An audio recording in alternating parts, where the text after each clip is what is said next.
Imitons Jésus-Christ. Soyez mes imitateurs comme je le suis moi-même de Christ. 1 Corinthiens chapitre 11, verset 1.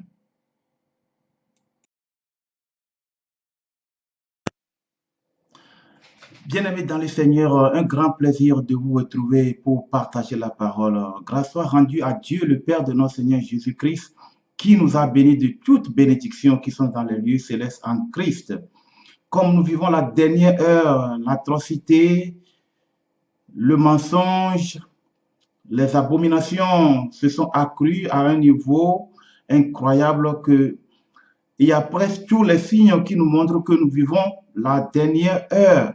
Et l'un des signes de la dernière heure, selon Matthieu 24, verset 11, est que plusieurs faux prophètes se leveront et séduiront beaucoup de gens. Donc, c'est ce que nous vivons actuellement et c'est l'un des faits même qui est le but de cet enseignement pour démanteler, mettre à nu ce faux prophète de la fin des temps, un pasteur zimbabwéen qui prétend téléphoner avec Dieu, mais sans doute pas avec notre Dieu, le Tout-Puissant, lui qui est revêtu d'éclat, puissant en force, d'un pouvoir inestimable.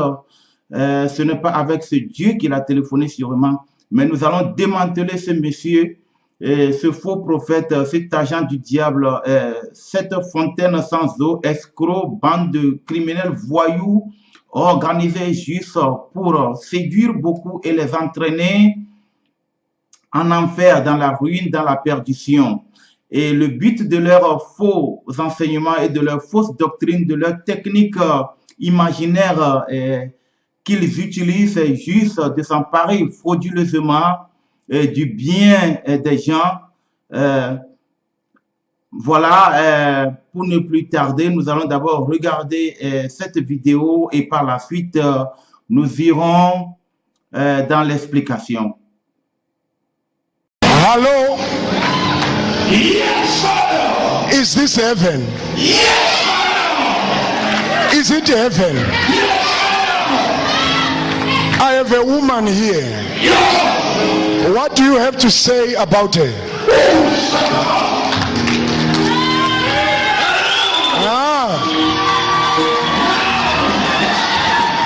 Oh, I should ask her who is Sibo. Sibo. Who is Sibo? Okay. All right. Okay. What else, Papa God? What else, Papa God? God is telling me to ask you, why is it He's showing me a heart?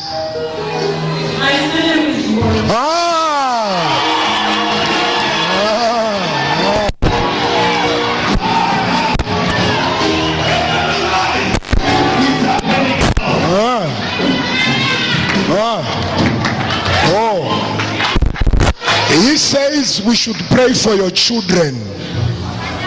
2 of them. He is saying the other one is epileptic. The other one is asthmatic. He is saying I should ask you who is in Blawayo. They are in Blawayo. Heaven is online. God is telling me to tell you your story has changed. Stand up.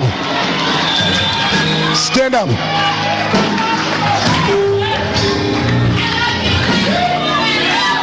Heaven is talking about a food outlet. I don't know what is that. You work where?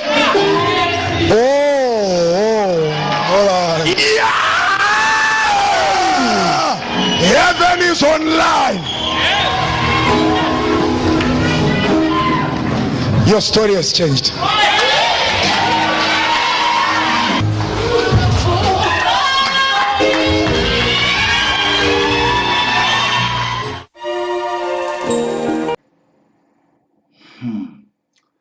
Oui, bien-aimés dans le Seigneur, comme vous venez de le suivre, vraiment une vidéo choquante, effrayante, honteuse, abominable, satanique, luciférique, plein de tromperie, une moquerie bien organisée par des bandes d'escrocs, des hommes insensés, dépourvus d'intelligence.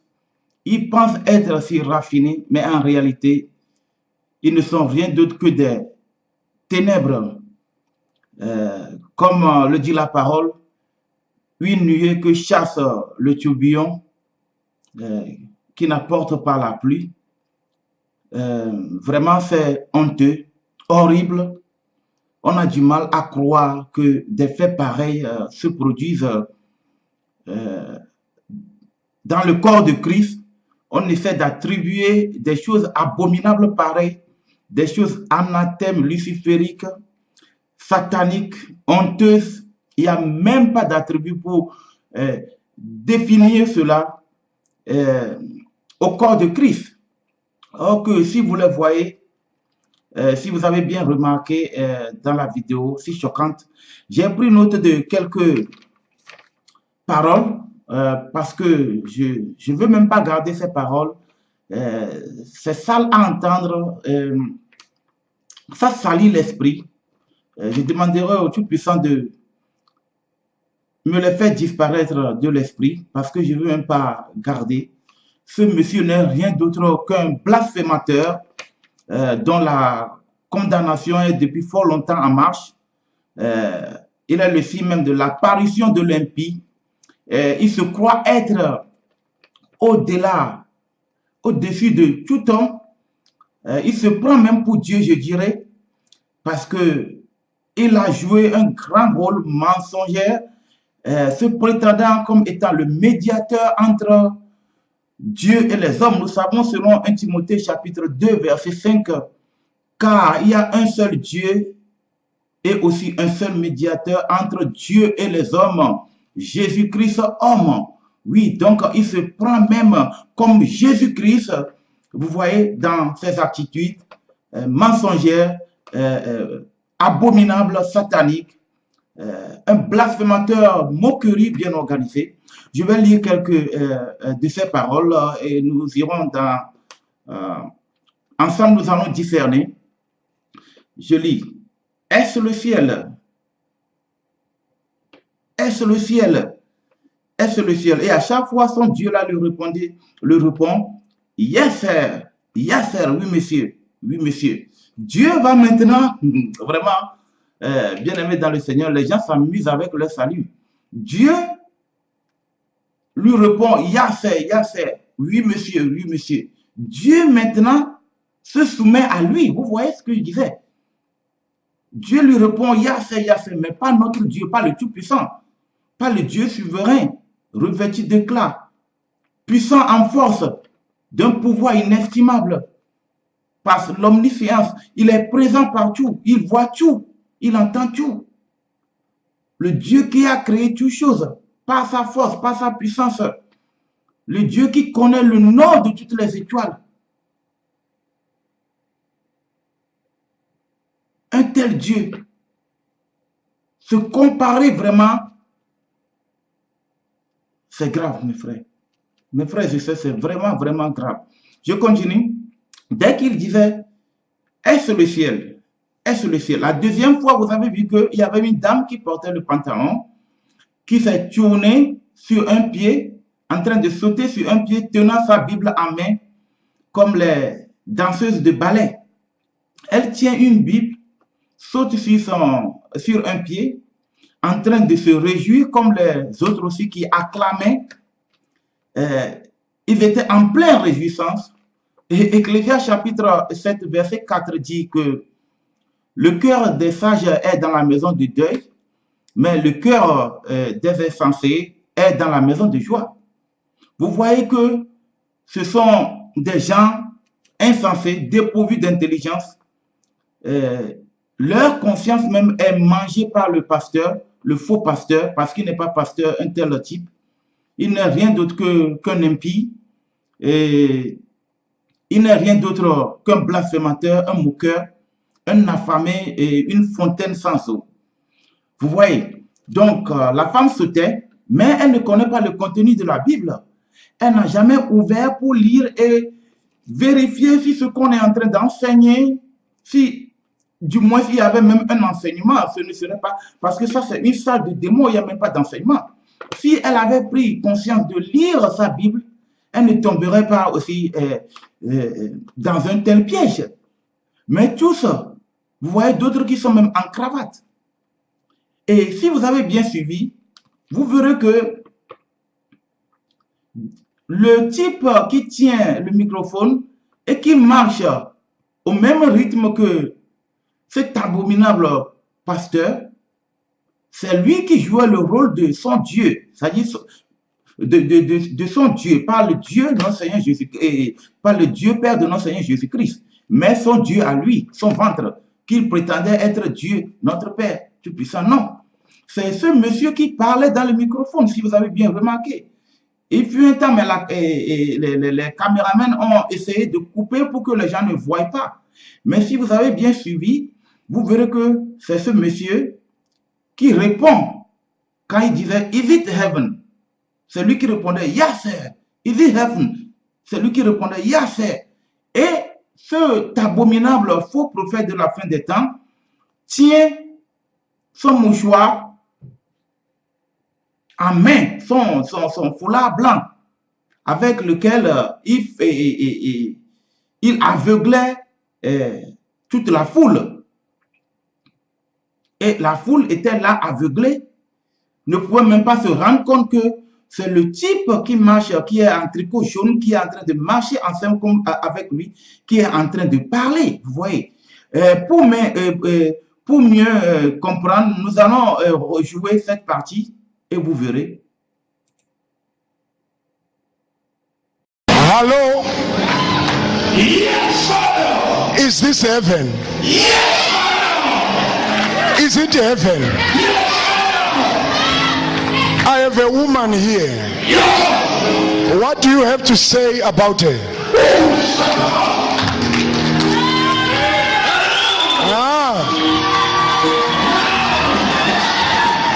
Oh, I should ask her, who is Sibo? Sibo. Who is Sibo? Okay. All right. Okay. What else, Papa God? What else, Papa God? God is telling me to ask you, why is it He's showing me a heart? Bien-aimés, comme vous venez de le suivre, toujours choquant, horrible, honteuse, abominable. Oui, j'espère que vous avez bien suivi les faits dont j'ai parlé. Et nous allons continuer. Lisons d'abord un verset biblique. Jérémie chapitre 4, verset 22.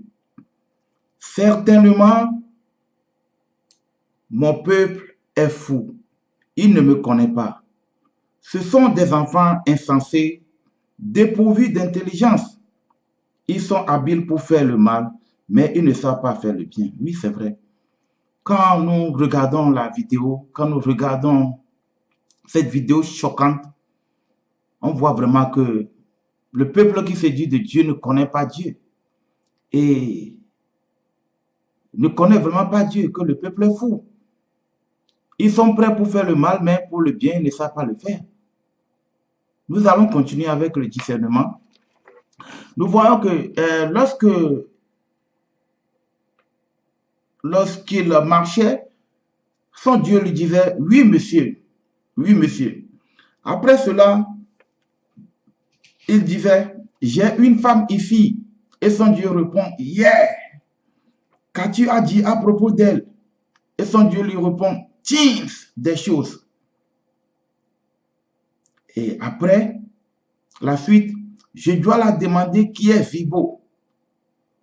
Oui, maintenant Dieu ne connaît pas qui est Vibo et Dieu lui demande maintenant, lui pose la question de transmettre à l'autre qui est Vibo. Et l'égaré qui est agenouillé, victime de la situation, victime volontaire, je dirais, elle répond, mon frère. Et l'abominable enfant de malédiction crie « Oh, oh, ok ». Au moment où il criait « Oh, oh, ok », en revenant, il avait projeté ses yeux d'une manière satanique sur la foule. Et puis il disait « D'accord, d'accord ». En retournant, il dit « Quoi d'autre, Papa Dieu? Quoi d'autre, Papa Dieu ?» Après, il dit, Dieu me dit de te demander comment se fait-il qu'il me montre un chapeau. Dieu, son Dieu, lui a demandé comment se fait-il qu'il lui montre un chapeau. Et l'égaré, agenouillé, volontairement victime de la situation, je le répète encore, répond, mon answer est chauve. Voilà. Vous voyez, c'est fait des choses abominables. Des choses vraiment, si l'on ne le voit pas en vidéo, quand on vous raconte, vous ne croirez pas. Voilà des choses qui se passent dans ces salles d'attente pour l'enfer, dans ces morgues vivantes, dans ces maisons de joie, de divertissement, ces maisons de démons, où de groupes d'égarés se rassemblent, soi-disant qu'ils sont en train d'appeler, en train de servir Dieu. Non, pas le Dieu Père de notre Seigneur Jésus-Christ, pas le Dieu Créateur. Ils sont en train de servir démons, Satan. Et la Bible nous dit dans Jean 8, verset 12, « Je suis la lumière du monde. Celui qui me suit ne marchera pas dans les ténèbres, mais il aura la lumière de la vie. » Vous comprenez, quand Jésus-Christ, notre Seigneur, majestueux Seigneur, s'exprimait ainsi, celui qui me suit, suivre Jésus-Christ, c'est se consacrer à Dieu, pleinement, entièrement de cœur, être d'esprit bien disposé, d'un état approprié, esprit disposé de cœur, de pensée, imiter Jésus-Christ, comme le Seigneur et comme l'apôtre Paul l'a dit, dans 1 Corinthiens chapitre 11, verset 1, « Soyez mes imitateurs, comme je le suis moi-même de Christ. » Donc, suivre Jésus-Christ, c'est marcher comme Jésus-Christ a marché. Et comment peut-on se dire chrétien ou bien croyant qu'on est en train de suivre Jésus-Christ et être dans une si grande ténèbre? Or que Jésus-Christ a dit, celui qui me suit, Jésus-Christ a dit, je suis la lumière du monde. Celui qui me suit ne marchera pas dans les ténèbres, mais il aura la lumière de la vie.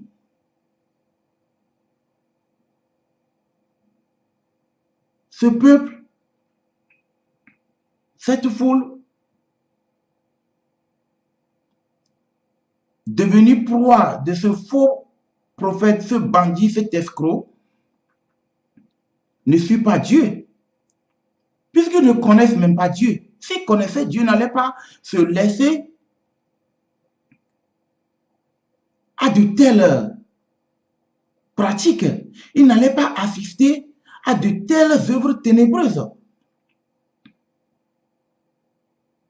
Éphésiens 5, verset 11 nous dit de ne pas prendre part aux œuvres infructueuses des ténèbres, mais tout au contraire de les dénoncer. C'est vraiment grave, mes chers bien-aimés dans le Seigneur, que ensemble,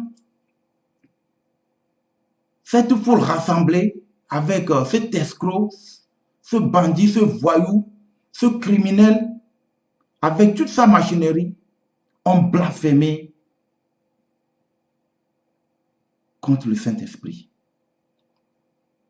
Mentir au nom de Dieu et prétendre téléphoner avec Dieu et mettre Dieu à une limite.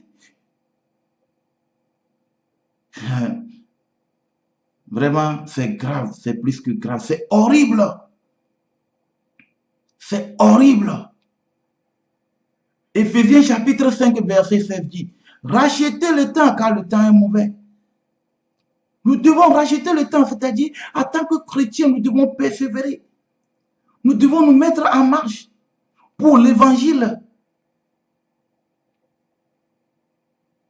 Nous devons profiter de ce temps, du peu que nous avons encore, pour servir Dieu de tout notre cœur, de toute notre pensée, de toute notre force. Nous remettre entièrement à Dieu. Servir ouvertement Dieu. Combattre le bon combat de la foi.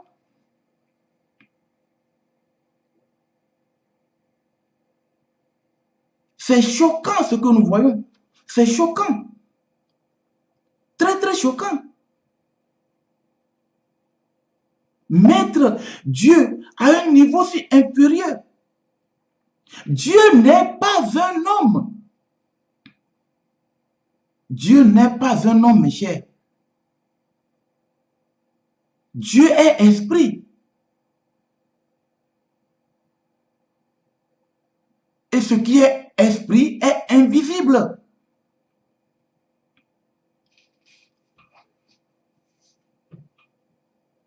Comment est-ce que ce monsieur est parvenu à téléphoner avec un esprit? À téléphoner avec Dieu qui est esprit?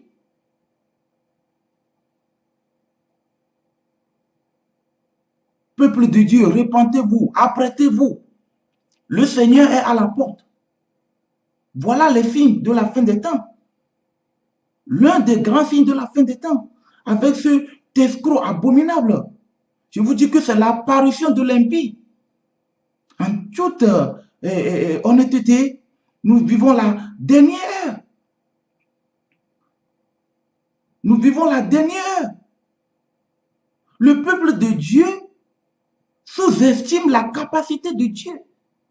Mettre Dieu à un niveau inimaginable.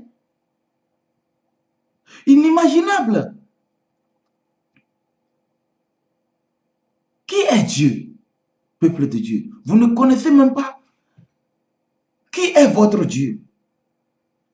Moi, mon Dieu, il est infiniment grand, il est infiniment insondable.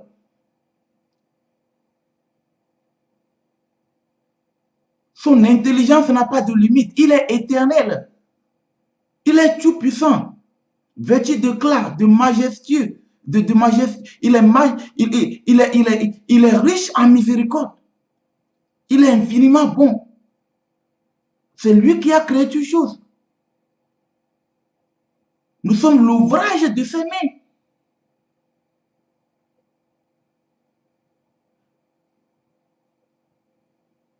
Suivons encore un passage de la vidéo et nous allons continuer.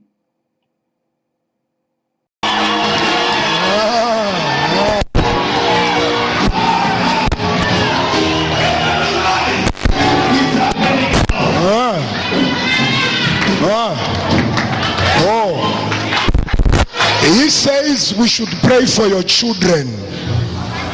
Two of them. He is saying the other one is epileptic. The other one is asthmatic.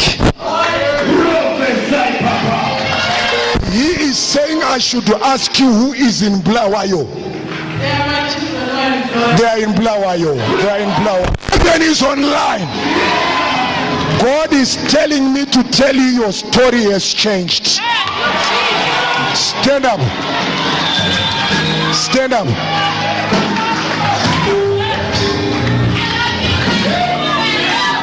Heaven is talking about a food outlet. I don't know what is that. You work where? Oh, all right. Yeah! Heaven is online. Your story has changed.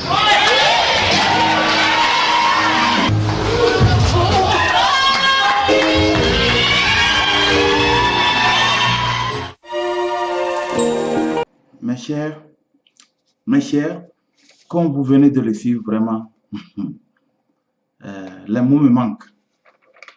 Voilà, j'ai repris encore un peu note de la partie que nous venons de suivre. Comment il a quitté l'allée pour s'approcher de la femme. Vous voyez qu'en revenant de là, un autre individu a pris le rôle de son Dieu, de son ventre.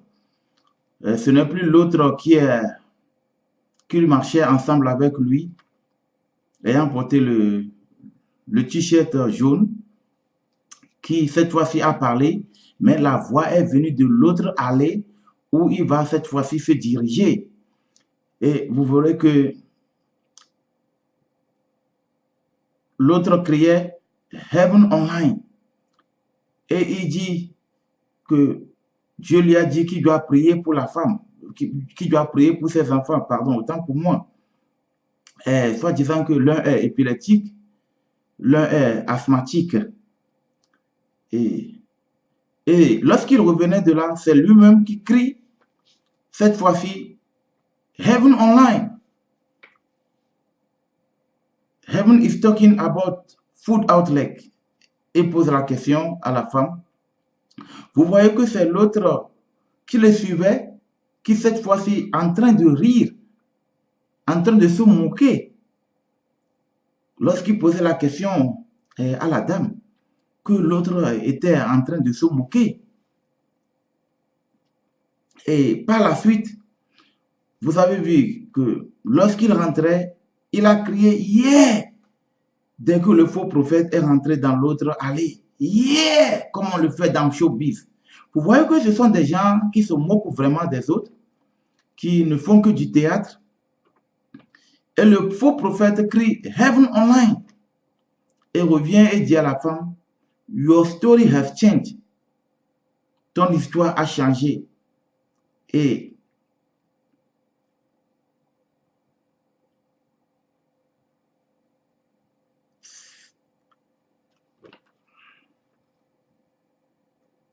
après, cette fois-ci, la dame qui tient la Bible en main, en face, derrière l'autre femme, qui se tient derrière celle qui est agenouillée, la femme de l'autre côté en face, dont j'ai parlé tout au départ, qui a porté un pantalon noir et aussi un tricot jaune.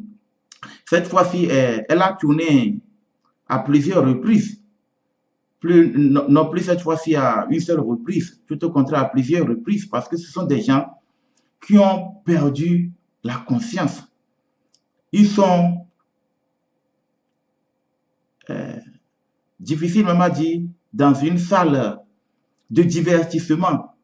Ils sont inconscients, ils ne savent même pas là où ils se retrouvent. Et le but même de leur rassemblement, ils ne le connaissent pas. Vous voyez, et ceux qui acclament, acclament toujours.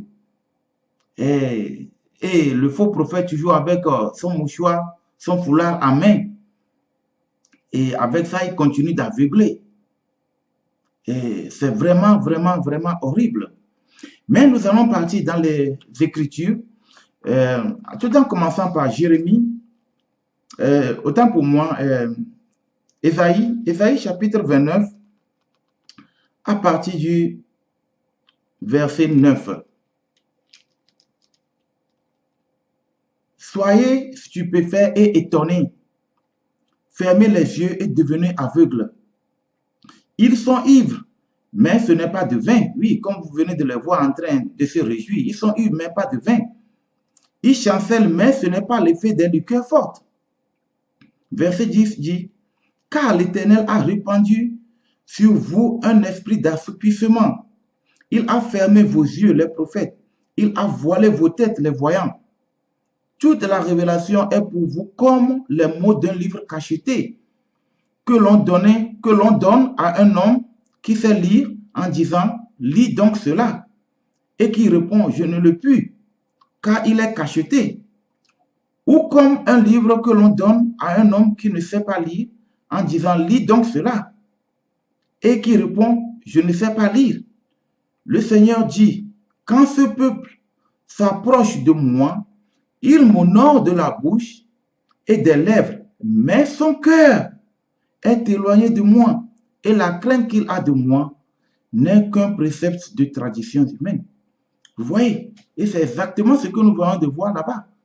Impossible ce comportement. Des gens inconscients, des abrutis, des égarés,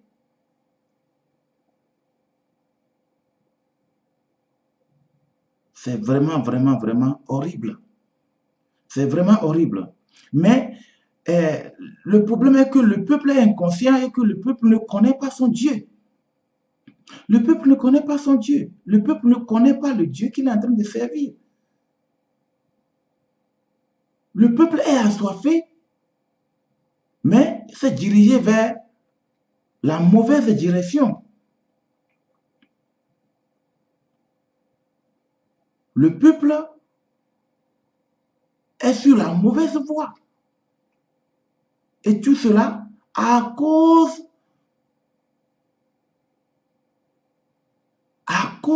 de la parole, par manque de connaissance de la parole, par manque de connaissance de la parole de Dieu.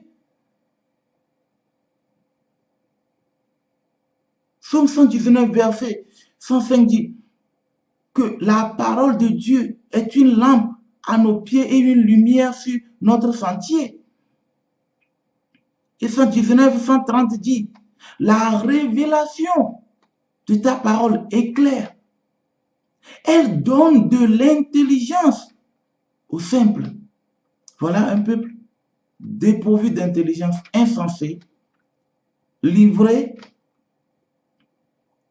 comme proie à un escroc, bande d'escrocs, je dirais, puisqu'ils sont bien organisés, il n'est pas le seul.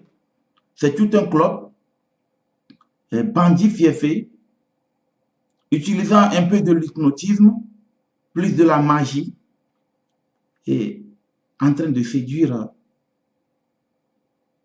des âmes mal affermies. Comment peut-on se dire chrétien et être si ténébreux?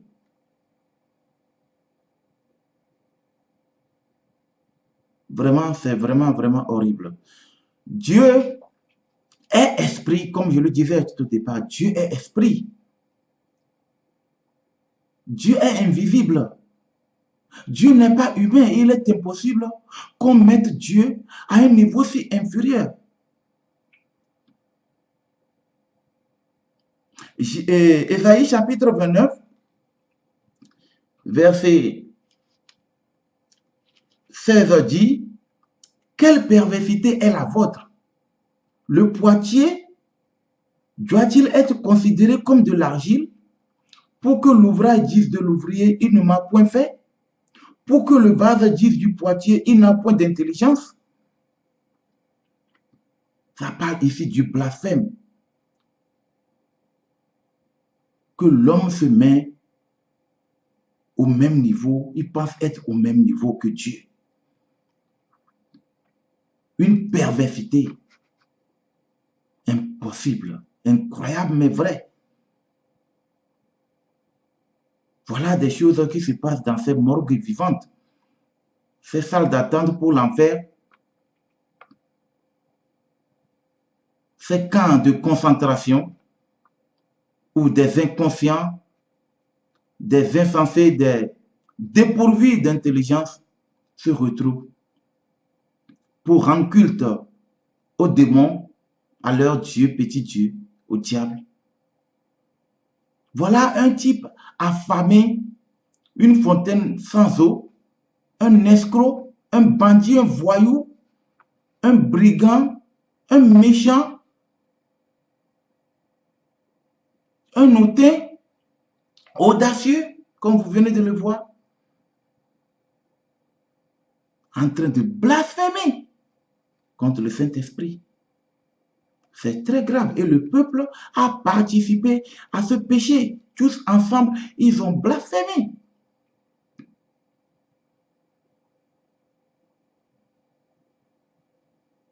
Dieu est esprit.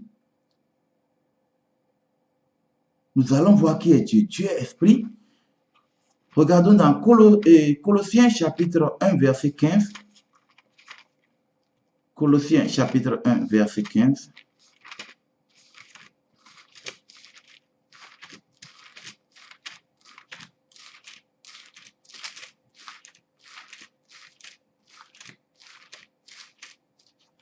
Colossiens chapitre 1, verset 15. Je lis la parole du Seigneur. Le Fils est l'image du Dieu invisible, le premier-né de toute la création. Voilà. Le Fils, avec grand F, Jésus-Christ, est l'image du Dieu invisible. Voilà. Dieu est invisible. Comment est-ce que ce monsieur peut oser dire avoir téléphoné avec Dieu? Dieu est-il humain? Dieu dont l'intelligence dépasse. Dieu qui nous éclaire le jour par le soleil, la nuit par la lune. Si vous vous imaginez combien d'années les missions qui veulent aller et sonder l'espace, l'univers, mettent avec toute leur technique, les nombre d'années dont ils ont besoin pour construire leurs fusées et autres. Et le nombre d'années que ces fusées sont en route jusqu'à atteindre leur point pour leur mission. Il y a certaines missions qui durent 8 ans, 10 ans. Et l'homme se fatigue sous le soleil, même beaucoup même qui prennent part au départ à ces missions, meurent même bien avant que ces fusées n'atteignent, avant que ces satellites n'atteignent leur lieu destiné. Vous vous imaginez comment c'est grand est cet univers? Ce que nous voyons n'est qu'une petitesse de l'univers. Un Dieu, le Dieu qui a créé tout cela, comment peut-on le mettre au même niveau que soi? Quelle ténèbre, quel égarement, quel blasphème!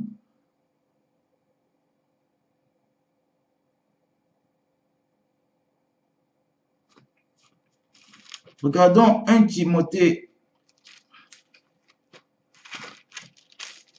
1 Timothée chapitre 1, verset 17.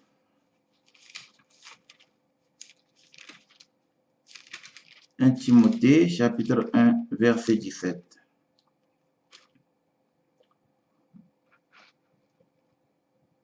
Au roi des siècles, immortel, invisible, seul Dieu, soit honneur et gloire au siècle des siècles. Amen.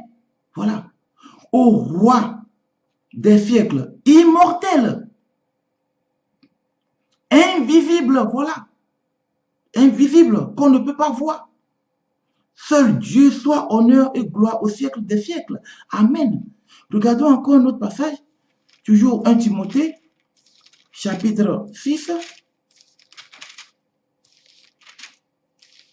verset 16.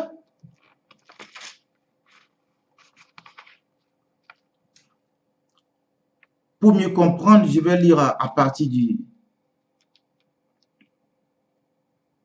verset. Je vais lire à partir du verset 13.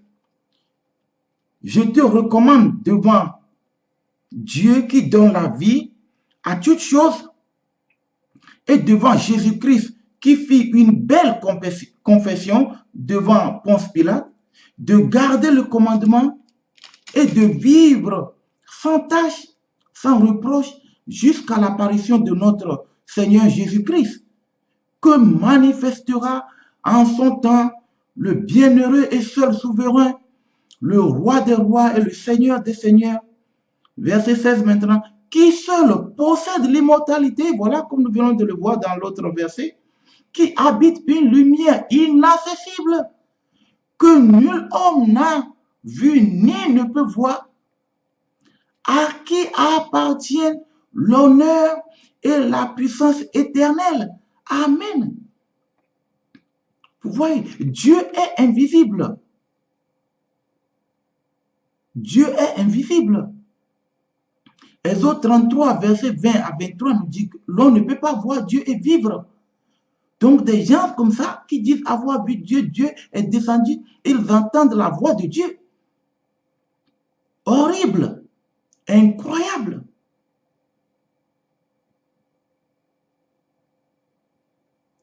Job chapitre 9. Job chapitre 9.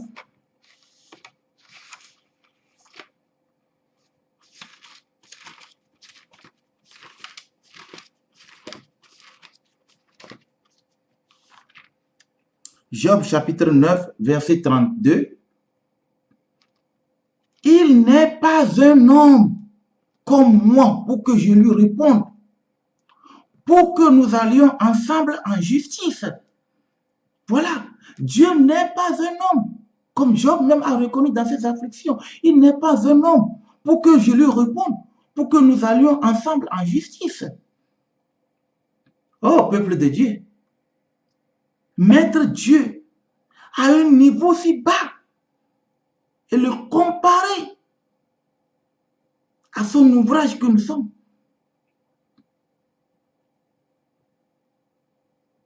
Mon peuple est détruit parce qu'il lui manque la connaissance. Osée chapitre 4, verset 6. Oui, Job même dans son affliction reconnaît que Dieu n'est pas un homme et que c'est impossible qu'il lui parle et qu'il lui réponde. Mais regardez comment ce monsieur a blasphémé ce fils de la perdition, cet enfant de malédiction, cet escroc, ce voyou blasphémateur, ce moqueur,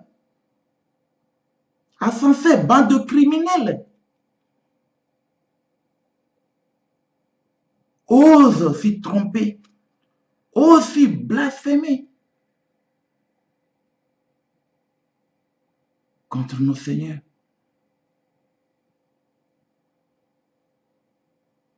Et le peuple, pour avoir refusé de lire la Bible, de se fier à la parole de Dieu, est victime de tout cela.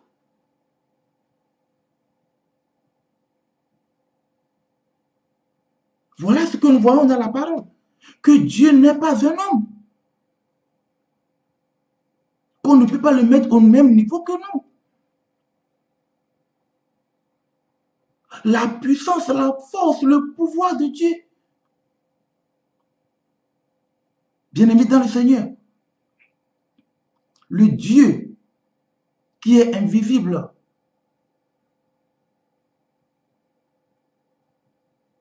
cette perfection invisible, quand on le considère dans ses œuvres, on les voit. Les perfections invisibles de Dieu, quand on les considère dans ses œuvres, on le voit à l'œil nu. À l'œil nu, on le voit.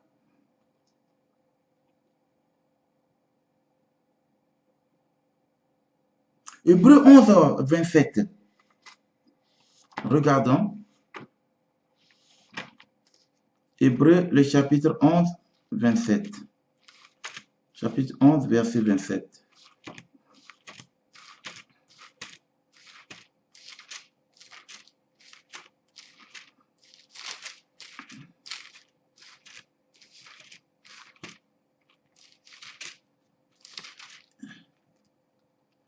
Hébreux, le chapitre 11, 27.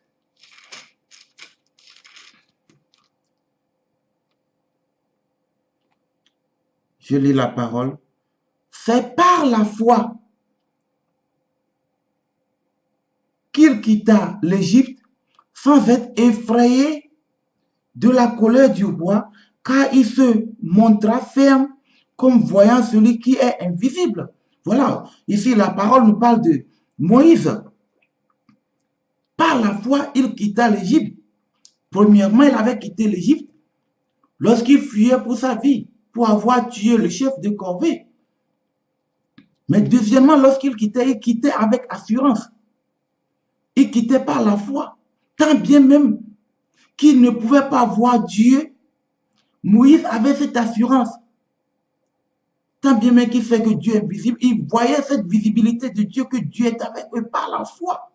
Dieu qui devient invisible, Moïse l'a vu. Oh, peuple de Dieu. Incroyable ce que le monde chrétien est devenu. Incroyable. Incroyable. Incroyable.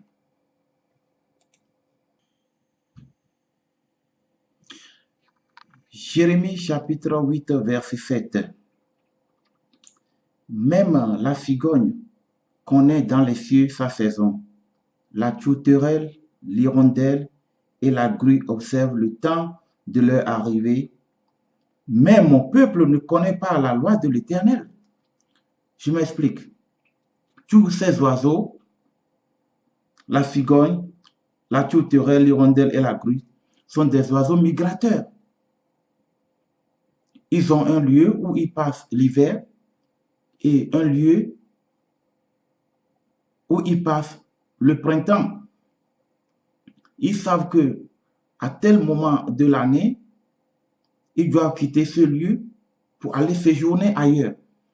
Et ce mécanisme que le Seigneur a mis en eux leur montre le bon moment à quitter le lieu où ils sont. Mais le peuple de Dieu ne connaît pas ses voies. Ne connaît pas la voie pour revenir à Dieu. Or que les animaux que Dieu nous a dit dans Genèse chapitre 1 verset 28, après avoir béni l'homme, a dit: allez féconder, soyez féconds, multipliez-vous, assujettissez la terre, dominez sur tous les poissons, sur tous les oiseaux et sur tout animal de la terre. Ces animaux connaissent leur chemin, leur voie. Ils ont leur instinct avec lequel ils fonctionnent parfaitement. Mais l'homme, lui, ne reconnaît pas la voie qui mène à Dieu. Vous voyez l'inconscience de l'homme, plus précisément de ces soi-disant chrétiens perdus. Mais c'est de l'égarement. Et il y a eu de la malédiction qui fut prononcée. Nous allons voir dans Deutéronome chapitre 28, nous allons lire le verset 15, après le verset 28 et puis le 29.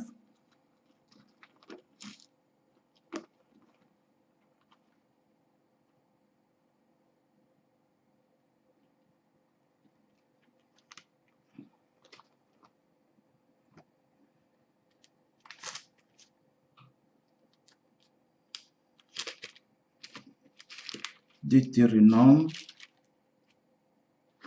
chapitre 28. Nous allons lire le verset 15, après le verset 28 et puis le verset 29. Je lis la parole du Seigneur. Mais si tu n'obéis point à la voix de l'Éternel ton Dieu, si tu n'observes pas et ne mets pas en pratique tous ces commandements et toutes ces lois que je te prescris aujourd'hui, voici toutes les malédictions qui viendront sur toi et qui seront ton partage. Voilà. Donc, les malédictions qui sont tombées dans l'homme sur l'homme, concernant manque d'obéissance à la volonté divine, à la volonté de Dieu concernant la loi. Verset 28. L'Éternel te frappera de délire, d'aveuglement, d'égarement d'esprit. Comme nous le voyons aujourd'hui, il y a un grand égarement d'esprit. Le chrétien, normalement, est quelqu'un, lorsqu'on vient en Christ, Lorsqu'on donne sa vie à Dieu, il y a un changement, un état d'esprit qui change. On fait un changement radical mais positif qui démontre que vraiment l'on a changé de direction et que l'on hait le péché. Mais le peuple de Dieu aujourd'hui, c'est le contraire qu'on voit. Voilà. Le verset 29. Et tu tâtonneras en plein midi, comme l'aveugle dans l'obscurité. Tu n'auras point de succès dans tes entreprises et tu seras tous les jours opprimé, dépouillé et il n'y aura personne pour venir à ton secours. Voilà. Voilà ce qui a été dit en ce qui concerne la malédiction. Lorsqu'on ne se fie pas, lorsqu'on n'obéit pas à la volonté divine, au commandement de l'Éternel. Nous allons lire aussi Ésaïe 59, à partir du verset 10.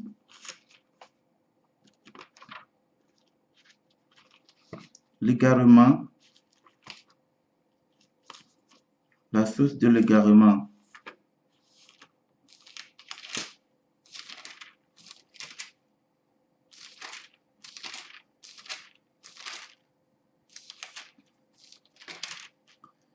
Ésaïe chapitre 59, verset 10. Je lis à partir du verset 10. Nous tâtonnons comme des aveugles le long d'un mur. Nous chancelons à midi comme de nuit. Au milieu de l'abondance, nous ressemblons à des morts. Voilà. En plein midi, l'on est devenu aveugle. On est en train de tâtonner le long d'un mur. Comme ceux qui n'ont point Dieu, mais ayant Dieu. L'aveuglement. Nous chancelons à midi comme de nuit. Au milieu de l'abondance, nous ressemblons à des morts. Tant bien même qu'il y a l'abondance, l'on ressemble à des gens qui sont morts. Vous voyez? Et les causes, si nous continuons, si nous regardons toujours dans Ésaïe chapitre 59, verset 13, nous avons été coupables et infidèles envers l'Éternel. Voilà.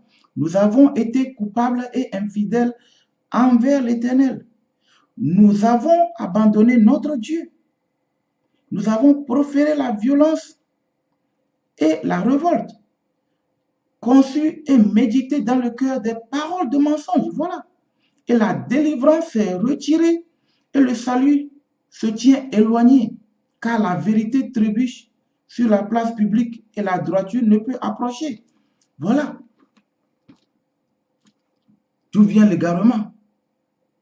La désobéissance à la volonté divine, le refus de se fier à la parole de Dieu. Lorsque je me dis chrétien, je dois me fier à la parole de Dieu. Je dois suivre les pas de Jésus-Christ.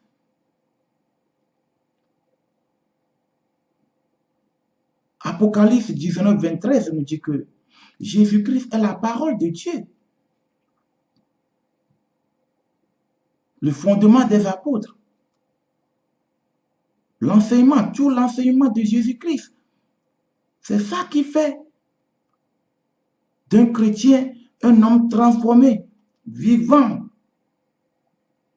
ayant la crainte de Dieu, étant transformé par la parole, acquiert la sagesse et diffère du monde. Mais le peuple de Dieu a refusé de se fier à la parole de Dieu. D'où viennent les châtiments, les malédictions. Nous allons continuer. C'est par manque d'obéissance à la volonté divine, le refus de se fier à la parole qui est à la base de la souffrance du peuple de Dieu. Vous voyez des gens, toute cette foule, sous le contrôle d'un escroc, par manque de connaissance de la parole de Dieu. Ils sont devenus une proie facile pour cet escroc, cet impie, ce blasphémateur, ce moqueur. sa troupe, leur machinerie. Vous voyez, sans la parole, le peuple de Dieu est perdu. La parole de Dieu est l'essence dont a besoin le chrétien, le croyant. C'est l'eau vive, comme l'eau est indispensable pour la vie. Ainsi, la parole, c'est l'eau dont a besoin le chrétien. Vous imaginez que sans l'eau, la vie est impossible. Donc, l'eau est indispensable pour la vie. Donc, sans la parole, le croyant est spirituellement mort. Puisque c'est la parole qui donne vie. La parole est vie et esprit. Par manque de connaissance de la parole, l'on sous-estime la capacité de Dieu. Dieu qui demeure insondable à nous les hommes. Dieu dont la grandeur demeure infinie.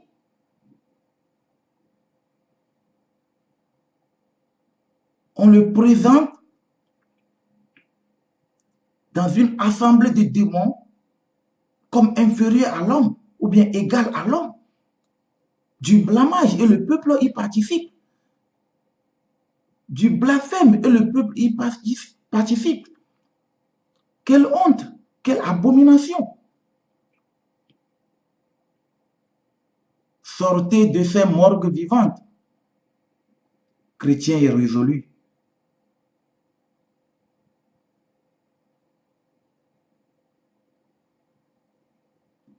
Regardons continuellement la grandeur. Regardons continuellement dans les Écritures pour voir quelques passages qui nous parlent de la grandeur du Seigneur, de notre Dieu.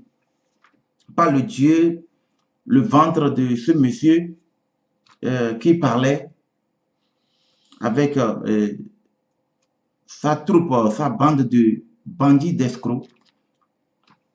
Notre Dieu est différent de son Dieu qu'il a présenté.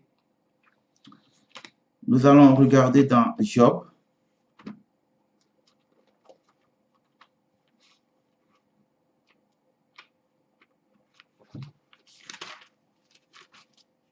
Job 36. Nous allons d'abord lire le verset 22. Job 36, le verset 22. Dieu est grand par sa puissance. Qui saurait enseigner comme lui? Voilà. Dieu est grand par sa puissance. Qui saurait enseigner comme lui?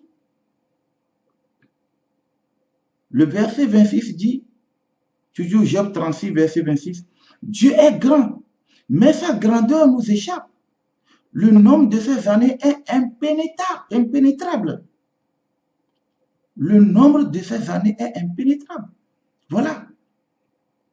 Vous voyez, tant bien même que l'homme, le chrétien, lorsqu'il confesse Jésus-Christ, l'homme, lorsqu'il confesse Jésus-Christ et donne sa vie à Dieu, il parvient à la connaissance de Dieu. Mais la connaissance dont dispose l'être humain de Dieu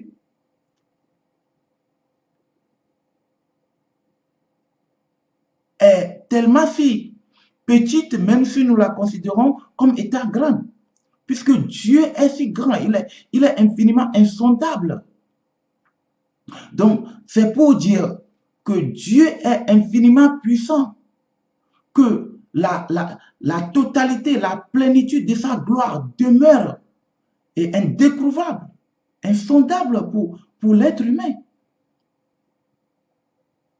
Tant bien même que lorsqu'on donne sa vie au Seigneur, on parvient à sa connaissance, mais pas en totalité. Ça démontre, voilà, la puissance et la force, que nous ne sommes pas au même niveau que Dieu, qu'il est infiniment puissant, qu'il est le Dieu de l'impossible, le Dieu qui n'a ni commencement ni fin, le Dieu d'éternité en éternité. Voilà. Nous allons regarder dans Psaume 147.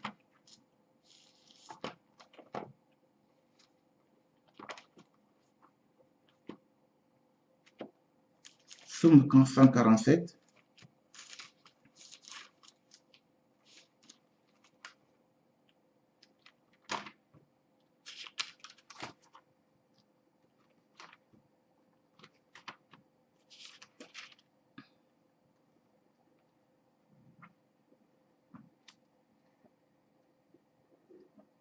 Psaume 147, verset 4. Il compte le nombre des étoiles. Il leur donne à toutes des noms. Vous voyez? Dieu compte le nombre des étoiles. C'est lui qui les a tous créées. Les étoiles demeurent infinies, mais Dieu, on les connaît. Il y a tant d'étoiles. C'est nombreux des milliards. Mais Dieu les connaît tous par nom. Et c'est lui qui les a créés. Un tel Dieu, peut-on le comparer à l'être humain? Le mettre au même niveau que l'être humain? Impossible. Pour qu'on téléphone avec lui. Oh, peuple de Dieu. Le verset 5 dit, notre Seigneur est grand, puissant par sa force. Voilà. Son intelligence n'a point de limite. L'intelligence de Dieu n'a point de limite. Vous comprenez, peuple de Dieu? Voilà, moi, mon Dieu que je sais. Son intelligence n'a point de limite.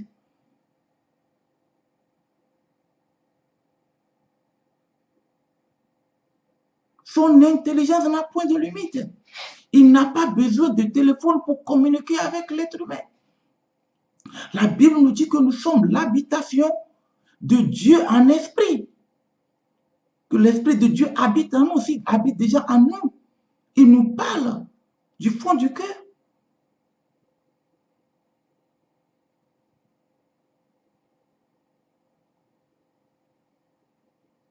Lorsqu'on est obéissant à sa parole, lorsqu'on se soumet à la volonté divine,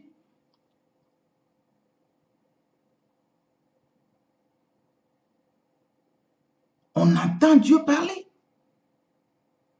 spirituellement. Nous n'avons pas besoin que quelqu'un nous fasse des shows.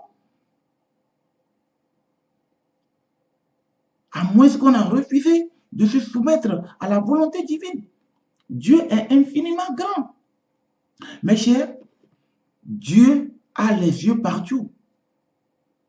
Dieu voit tout. Rien n'échappe à sa vue.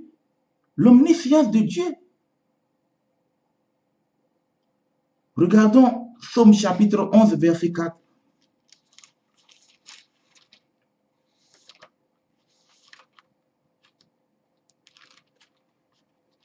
Psaume chapitre 11.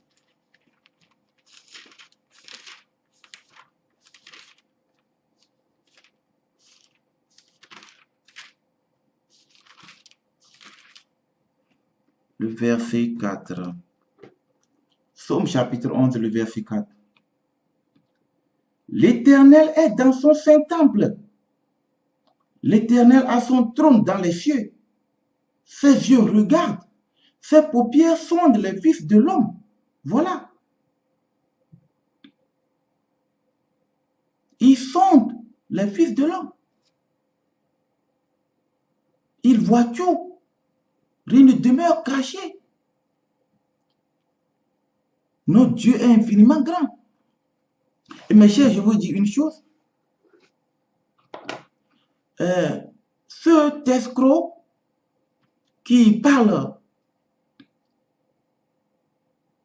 qui prétend parler à Dieu, il parle à son ventre, le Dieu, de son ventre, le diable, puisque il est un menteur, comme le dit Jean 8, verset 44, le père du mensonge, c'est le diable. Il parle de son père. c'est de ce Dieu-là qu'il parle, cet escroc, ce monsieur, ce fils de malédiction, cet enfant de malédiction, ce fils de la perdition, qui, par sa machinerie, entraîne beaucoup dans la ruine et la perdition. Il parle de son père, le diable, et non pas de Dieu, le Tout-Puissant. Il prétend entendre la voix de Dieu et se retrouver dans la présence divine. Nous allons voir quelques passages qui montrent les réactions, et nous allons lire et voir les réactions habituelles que l'homme a. Moi, j'appelle ça des réactions automatiques lorsqu'on se retrouve dans la présence divine ou bien lorsqu'il y a la manifestation divine. Nous allons voir dans Ézéchiel chapitre 1 au verset 28.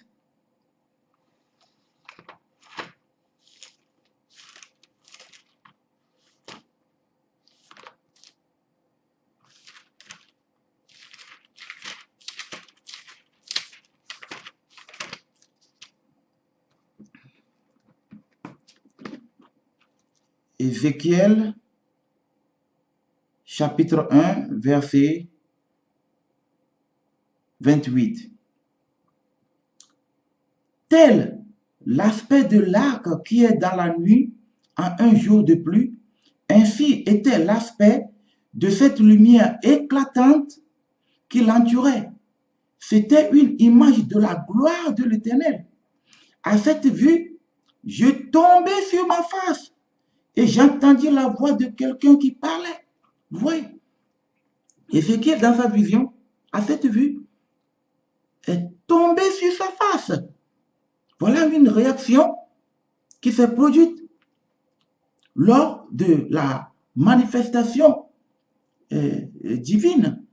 Lorsque Ézéchiel s'est retrouvé dans la présence divine, il y a une prise de conscience automatique qui vient, qui arrive lorsqu'on se retrouve dans la présence divine, ou bien lorsqu'il y a une manifestation de la présence, une manifestation divine, il y a une prise de conscience de l'être et il y a une réaction automatique. Voilà. Et c'est quelqu'un qui est tombé sur sa face. Nous allons voir aussi encore dans Apocalypse une autre manifestation divine, Apocalypse chapitre 1 verset 17. Je lis la parole du Seigneur. Quand je le vis, je tombais à ses pieds.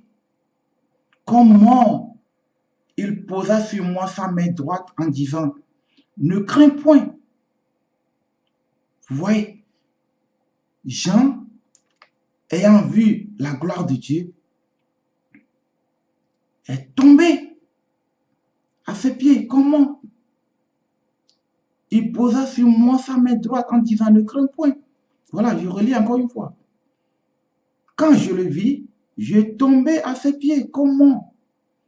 Il posa sur moi sa main droite en disant, ne crains point. Voilà, une autre réaction. La prise de conscience de la présence de Dieu. Jean est tombé à ses pieds. Et comment? Non seulement ayant eu la crainte, il était tombé comme mort. Vous imaginez? Nous allons voir encore un autre aspect de la manifestation divine ou bien de la présence divine dans Matthieu chapitre 17. Matthieu chapitre 17.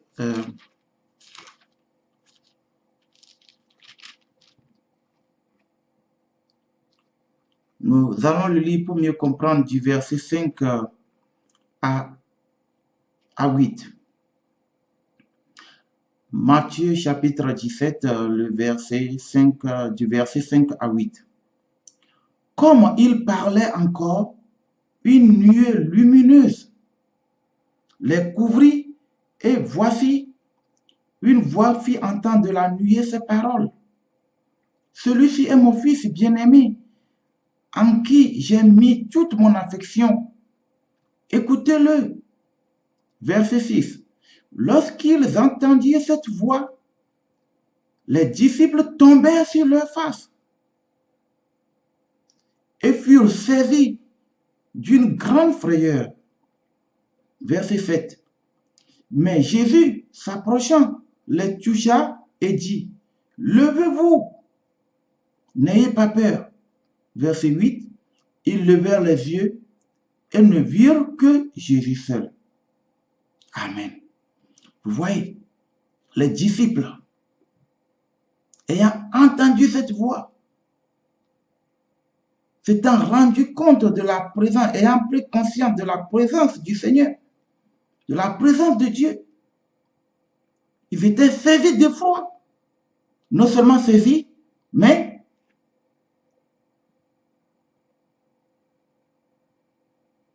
voilà, ce monsieur, ce menteur, cet escroc,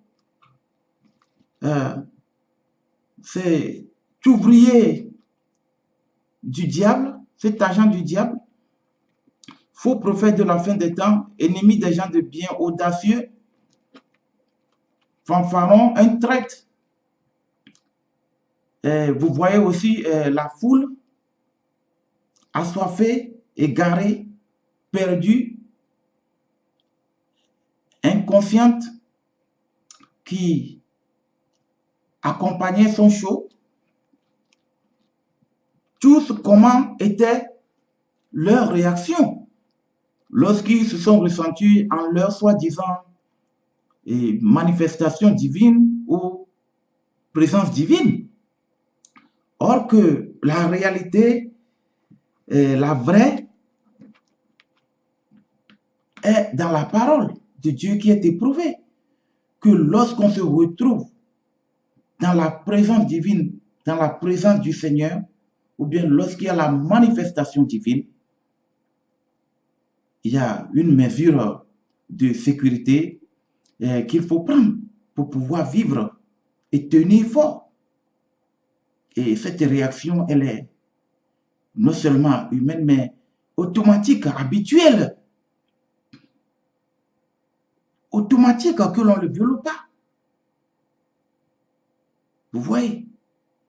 Donc, vous voyez avec quel Dieu il a téléphoné.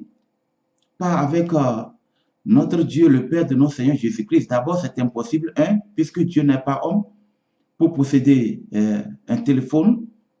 Et le ciel n'a pas un numéro de téléphone. Le ciel n'a rien à voir avec les vanités du monde. Le ciel est pur. La sainteté de Dieu, mes chers, si vous imaginez. Donc, impossible même de penser et vous voyez, ce monsieur n'est rien qu'un escroc. Il n'y a même pas de mot pour définir ce qu'il a fait. Donc, nous allons continuer. Voilà, nous avons vu la réaction que l'on a lorsque l'on se retrouve dans la manifestation divine ou bien la présence divine. Voilà, nous allons continuer en avançant avec la voix de Dieu.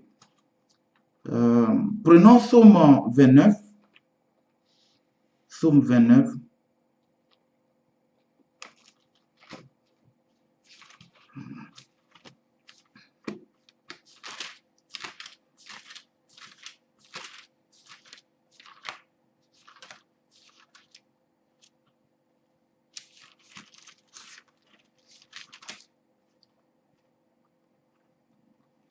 Psaume chapitre 29, le verset 3. La voix de l'Éternel retentit sur les eaux. Le Dieu de gloire fait gronder l'Éternel. L'Éternel est sur les grandes eaux. Je relis. Psaume chapitre 29, verset 3. La voix de l'Éternel retentit sur les eaux. Le Dieu de gloire fait gronder le tonnerre. L'Éternel est sur les grandes eaux. Je lis même le verset 4. La voix de l'Éternel est puissante. La voix de l'Éternel est majestueuse. La voix de l'Éternel brise les cèdres. Ça, c'est le verset 5. Vous voyez, l'Éternel brise les cèdres du Liban. Vous voyez, à la voix de l'Éternel. Et ce monsieur prétend que Dieu est en train de leur parler. S'ils attendaient la voix de Dieu vraiment, comment la parole nous l'annonce ici, et la voix de Dieu est souvent comparée, est souvent associée au coup de tonnerre. Vous vous imaginez, lorsque le tonnerre retentit, spécialement durant en été, lorsqu'il y a des pluies surprenantes qui apparaissent après une longue, après une haute température, vous voyez comment le tonnerre agit. Et c'est ainsi, c'est à cela qu'on compare la voix de l'Éternel. Et vous avez vu avec le machinerie, avec le comédie, le blasphème, et quelque chose de honteux, inconscients qu'ils sont, comment ils ont présenté Dieu, puisque ils ne croient même pas à l'existence de Dieu. Ils pensent qu'il peut se permettre toutes choses, puisque ce sont des gens qui vivent, qui sont inconscients, qui vivent sans la crainte de Dieu. Il leur manque même pas une petite fête de sagesse terrestre, ils ont, ce qui est diabolique. Ce monsieur ne possède même pas cela. Et toute sa machinerie aussi, tout son club. Vous voyez, la Bible nous dit que la crainte de l'Éternel est le commencement de la sagesse. Ils n'ont même pas la crainte de Dieu. Dieu qui est un feu dévorant, ils n'ont même pas la crainte.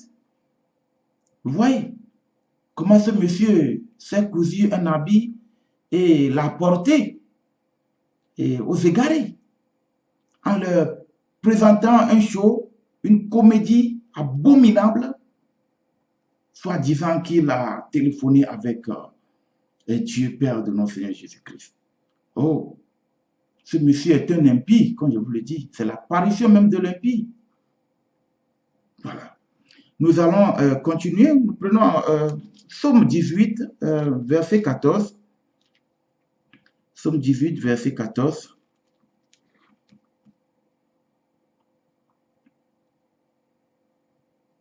Je lis la parole.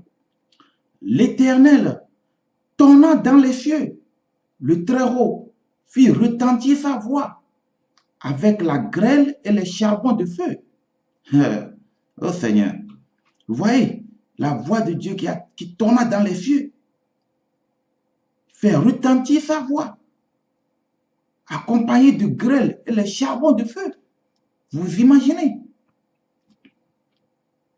Et ce monsieur, avec sa troupe, ont joué de la comédie. Je vous dis que c'est du blasphème, une moquerie bien conçue. Il n'est pas bête ce monsieur. Il sait bien ce qu'il a fait, juste pour tromper la vigilance de ses adeptes, de ses fidèles. Un affamé, un enfant de malédiction, il se laisse nourrir par cette foule, puisqu'on lui donne des dîmes, des offrandes. Donc, il faut à tout prix qu'il trouve toujours une nouvelle technique psychologique, abominable, satanique, pour étonner la foule, afin que sa crédulité demeure continue. Vous voyez? Donc, comme je le disais, son père, le diable, leur donne toujours des pensées, des idées pour pouvoir évoluer plus dans leur péché. Et leur iniquité s'accrue au jour le jour. Vous voyez, quelqu'un même qui n'est pas dans la mesure d'ajouter une coudée à ses cheveux, même pas à sa durée de vie. Vous voyez. À quoi sert-il à un homme de gagner le monde lorsqu'il perd son âme? Comme le dit la parole. Nous allons voir dans Exode chapitre 19.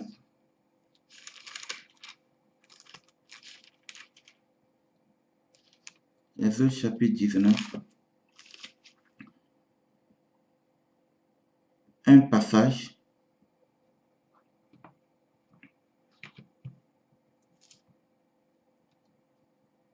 Exode chapitre 19, verset 10.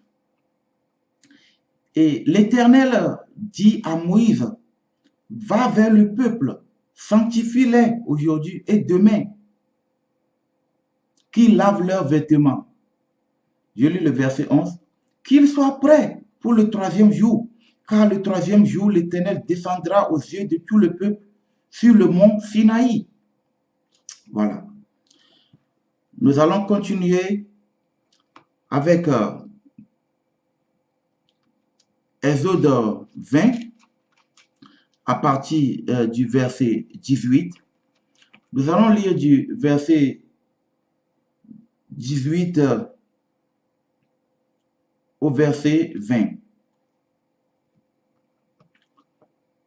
Tout le peuple entendait les coups de tonnerre et le son de la trompette. Il voyait les flammes de la montagne fumante. À ce spectacle, le peuple tremblait et se tenait dans l'éloignement. Il dit à Moïse, parle-nous toi-même et nous écouterons, mais que Dieu ne nous parle point, de peur que nous ne mourions. Moïse dit au peuple, ne vous effrayez pas, car c'est pour vous mettre à l'épreuve que Dieu est venu. Et c'est pour que vous ayez sa crainte devant les yeux, afin que vous ne péchiez point. Vous voyez, je m'arrête ici, sur ce verset, Exode 20, 18 à 20. Vous voyez Moïse, le peuple qui attendait les coups de tonnerre. Voilà encore une autre manifestation divine. Non seulement une manifestation, mais des manifestations divines qui ont eu lieu. Vous voyez, tout ce spectacle, le peuple fut saisi de crainte. Oui, voilà la réaction. Autrement dit, les réactions que l'on a lorsqu'on se retrouve dans la présence du Seigneur.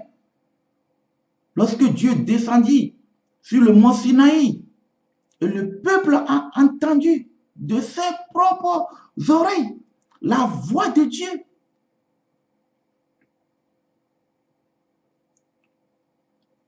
Le peuple fut saisi d'effroi, de peur, et a dit non, non, non, non, non. Nous ne désirons plus que le Seigneur nous parle, mais que le Seigneur nous parle par l'intermédiaire de Moïse. Ils ont préféré que Moïse soit leur intermédiaire. Et que Dieu leur parle par l'intermédiaire de Moïse. Et non plus direct, que Dieu ne s'adresse plus directement à eux. Voilà Moïse même qui les calmait, les faisant savoir que c'est pour que la crainte de Dieu, de l'Éternel demeure en eux. C'est pourquoi Dieu s'est présenté ainsi à eux. Vous voyez la voix qui a fait trembler ce peuple. Et cet escroc, ce faux prophète de la fin des temps, cet affamé enfant de malédiction maudit, prétend avoir téléphoné avec Dieu. Il a téléphoné avec son Dieu, le petit Dieu, le diable, avec son ventre. Voilà, pour étonner les fidèles égarés comme lui-même. Et non avec Dieu le Tout-Puissant, lui qui demeure insondable à la vue humaine. Nous allons continuer dans Deutéronome chapitre 4. Deutéronome chapitre 4, versets 32 à 36. Je lis la parole. Deutéronome chapitre 4, versets 32 à 36. Interroge les temps anciens qui t'ont précédé, depuis le jour où Dieu créa l'homme sur la terre, et d'une extrémité du ciel à l'autre. Y eut-il jamais si grand événement Et a-t-on jamais eu chose semblable? Verset 33. Fut-il jamais un peuple qui entende la voix de Dieu parlant du milieu du feu, comme tu l'as entendu, et qui soit demeuré vivant? Fut-il jamais un Dieu qui essaie de venir prendre à lui une nation du milieu d'une nation par des épreuves, des signes, des miracles et des combats à main forte et à bras étendus et avec des prodiges de terreur, comme l'a fait pour vous l'Éternel, votre Dieu, en Égypte et sous vos yeux? Tu as été rendu témoin de ces choses, afin que tu reconnaisses que l'Éternel est Dieu, qu'il n'y en a point d'autre. Verset 36. Du ciel, il t'a fait entendre sa voix pour t'instruire, et sur la terre, il t'a fait voir son grand feu. Et tu as entendu ces paroles du milieu du feu. Alléluia. Vous voyez que, qu'est-ce que ce monsieur voulait faire? Ce monsieur voulait se présenter au peuple comme s'il était Moïse, né de nouveau, qui pouvait parler avec Dieu. Mais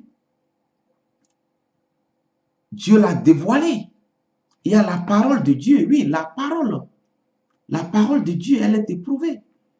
Et le passage que je viens de lire maintenant, Deutéronome chapitre 4, verset 32 à 36, dit clairement, ce sont des questions qui sont posées. Interroge les temps anciens qui t'ont précédé.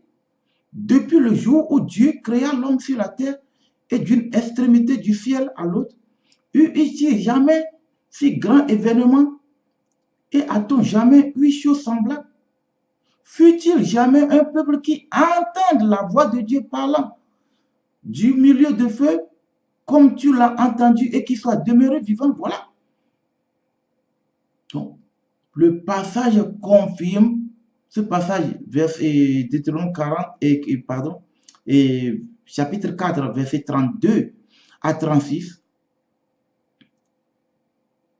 confirme que cet événement est unique, que Dieu a parlé aux Israélites, qu'ils furent seuls les Israélites ont eu privilège à cet événement.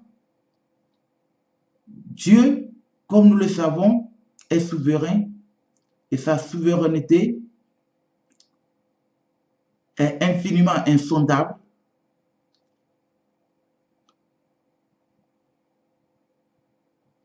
Comme son intelligence, comme sa puissance, comme sa grandeur, a choisi les fils de Jacob, à qui il s'est révélé de la sorte. Et ce fut un événement unique. Seuls les Israélites ont eu ce privilège. Seul à eux, Dieu a accordé ce privilège d'entendre directement sa voix du milieu du feu et de demeurer en vie. C'est pour dire que si un autre peuple qui n'est pas choisi devait prendre part à un tel spectacle, c'est qu'ils seront consumés. D'ailleurs, ce privilège n'est accordé à aucun autre peuple. Ce privilège est unique, tel le passage le définit. Et la Bible le confirme, le passage, le verset 36 et 35 à 36 dit, « Tu as été rendu témoin de ces choses, afin que tu reconnaisses que l'Éternel est Dieu, qu'il n'y en a point d'autre. Du ciel, il t'a fait entendre sa voix pour t'instruire, et sur la terre, il t'a fait voir son grand feu, et tu as entendu ces paroles du milieu du feu. » Voilà. Voilà la clé de cet enseignement pour démanteler, pour mettre à nu ce faux prophète, cet escroc, ce bandit, cet ennemi des gens de bien, enfant de malédiction, homme irrésolu, insensé, dépourvu d'intelligence. Peuple de Dieu, réveille-toi et ne te laisse pas devenir une proie, pour d'autres raisons, une proie à ces gens d'individus, des agents du diable, de Satan. Ne sois la proie de personne. C'est pour la liberté que Christ nous a délivrés du péché en se sacrifiant sur la croix. Dieu s'est choisi son propre sang pour se réconcilier avec le monde. Et Jésus-Christ a cloué tous nos péchés, dont nous ne recommencions plus à pécher. Dieu, la parole de Dieu nous dit que nous sommes l'habitation de Dieu en esprit, notre corps. Éphésiens chapitre 2, verset 22 dit, nous sommes l'habitation de Dieu en esprit. De même que Hébreux chapitre 3, verset 6 nous dit que nous sommes l'habitation de Dieu. 1 Corinthiens chapitre 3, verset 16 nous dit que nous sommes le temple de Dieu. 1 Corinthiens chapitre 6, verset 19. Nous sommes le temple de Dieu où l'Esprit de Dieu vit. Si Dieu vit en moi, c'est que je peux parler directement avec Dieu. Nous avons accès auprès du Père. Et Jésus-Christ, notre Seigneur, a rendu possible cet accès pour nous. L'homme même dans son impureté, il est impossible à l'homme dans son impureté d'avoir accès auprès de Dieu. Mais Jésus-Christ, par son sacrifice, de par son intermédiaire, nous avons accès auprès du Père et nous pouvons nous adresser directement. Avec assurance, nous pouvons nous approcher du trône de la grâce pour recevoir la bénédiction. Peuple de Dieu, imitons Jésus-Christ et demeurons fermes. Nous vivons la dernière heure.